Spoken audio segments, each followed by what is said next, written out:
Zero Dawn. Jeff Marchiafava, you reviewed it? I did. What did you think of this? I liked it. Well, I'll be damned. You gave it an 8.75. I did, yes. Okay, give me the evolution of your thoughts on it. Started out, then mid-game, end-game. How did your review go up and down? Yeah, I started out, I enjoyed most of it.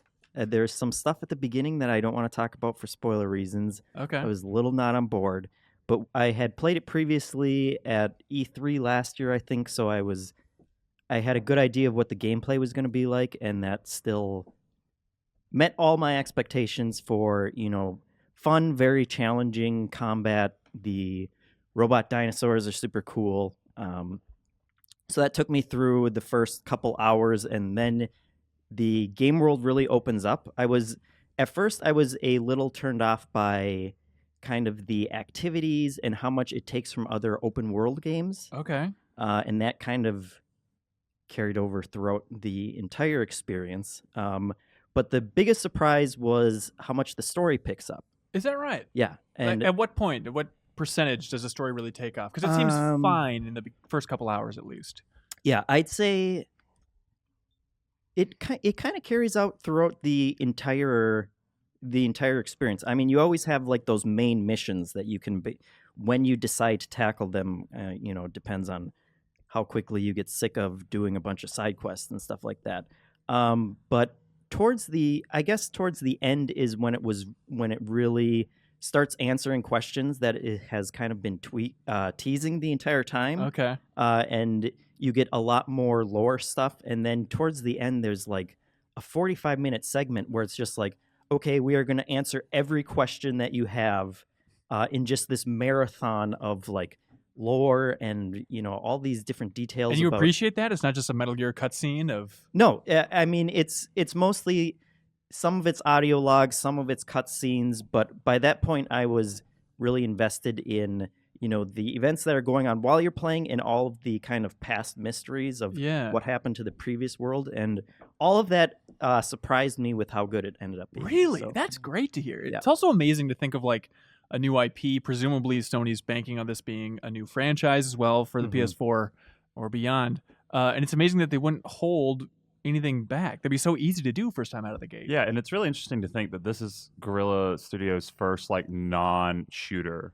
Like, that's what I've been taking with is like just how impressive this open world action RPG game is, and they've never made anything like it before. Like they've done Killzone, and they had a game before that was like Shell Shock or something. Yeah, Shell Shock Nom 67. It's really bad. It was super bad. Oh, really? Yeah. Did you play it? Yeah.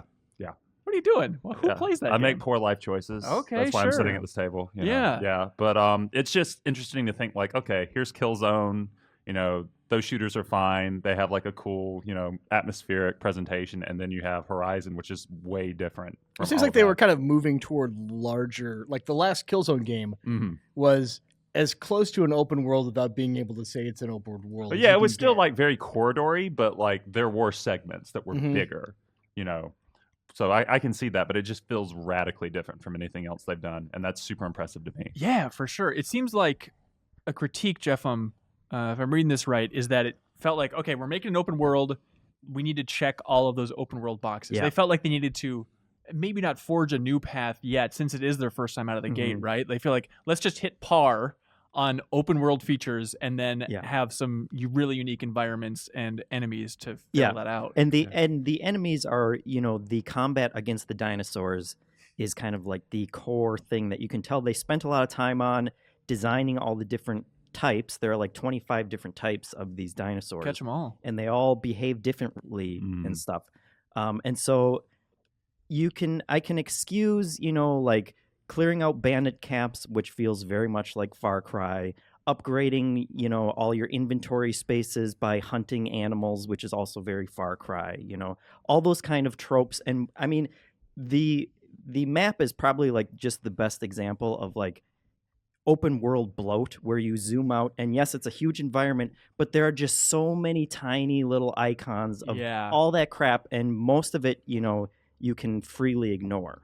I wonder if, I'm trying to figure out how much of it is just the game as it's presented to everybody, or are you personally just a little fatigued from the open world formula? That was something that I was trying to figure out as I was reviewing it as well. And, I guess we'll see on February 28th what like everyone else thinks. It's the other I haven't read a bunch of reviews on it, but it's been getting a lot of super high scores, like 9s and 9.5s and whatever.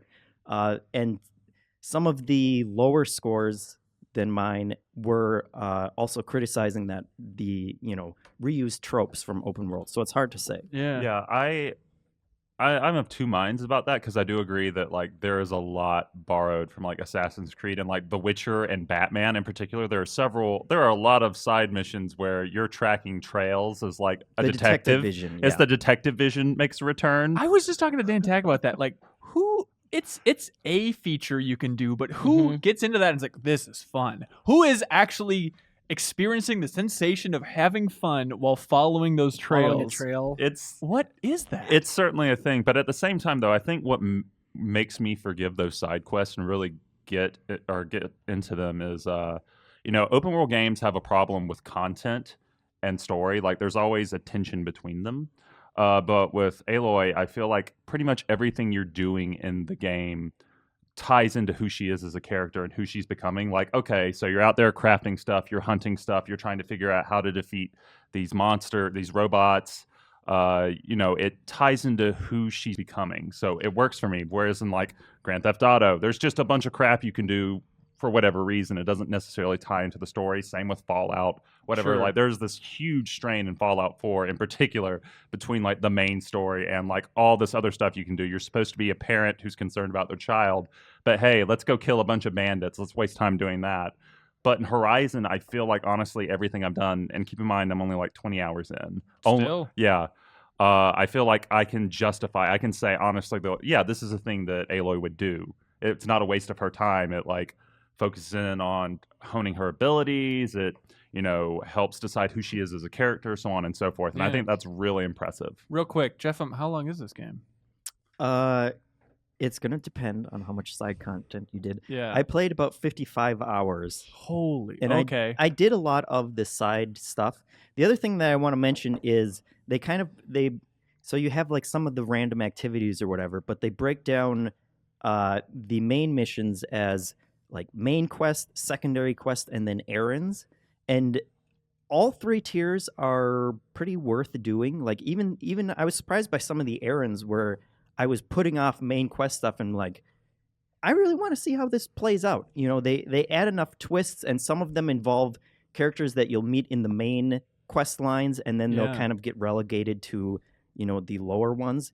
But all of that story content is pretty good. Yeah, I was actually, Elise and I were playing it over the weekend. We were texting back and forth about it because the virtual life, the column I write this week was actually just a discussion between us. Okay. About Aloy, but we were texting about other features in the game.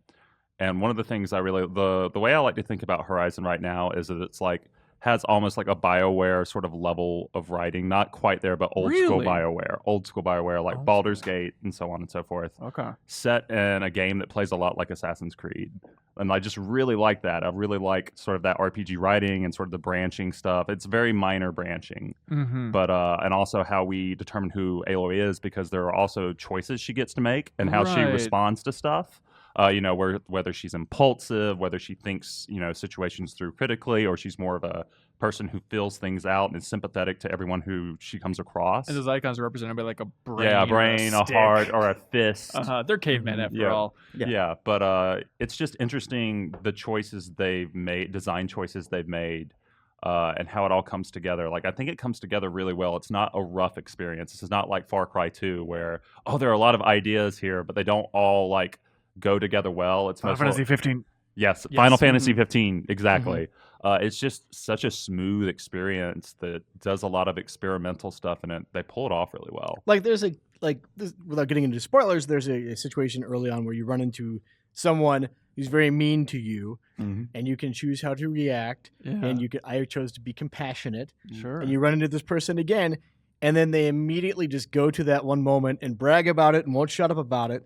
And I immediately just started shooting arrow after arrow into his face, and he didn't pause his speech. So I mean, you can still be a real dick. It doesn't matter. Are you sold on Aloy as a character yet, Cork? I don't know how deep into it you are. She could just be a floating bow with a wig hovering nearby, and I'd be fine with it. Like, I don't think there's anything particularly interesting about her, other than the fact that her status in this society. I think that the world they've created is interesting, Right? But she doesn't seem any different from any other protagonist in any other open world. Can I ask you how far you are? Like, do you? I'm about 10 hours in. Okay, all right. So there are things that might change your mind later, but let's not go into that. So and there are things that may change your mind. May change my mind later on. Yeah, that's what I've heard. Yeah, I would say that ultimately, to me, she ended up being kind of the weakest link of the story, and that makes it sound really bad. She's not. She's a perfectly fine character, but I ended up kind of feeling like Cork did.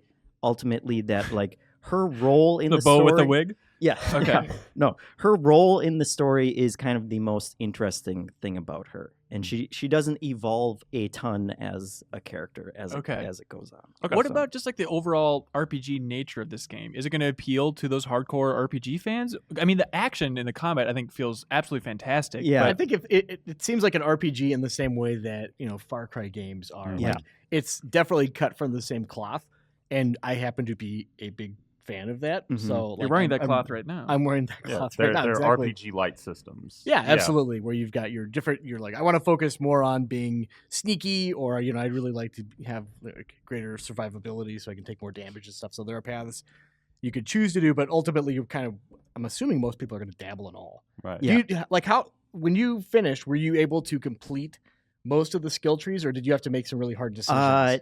I completed most of them. There were some that I just wasn't interested in. I may still have a couple like unassigned skill points right now in on my save where it was like, maybe I'll go down one of these branches, but it's not going to make a huge That's difference. always a weird point in an open world game when you like keeps telling you have unused skill points. You're like, you know what? I'm fine. We're good here. We're good. I can do what I need to do.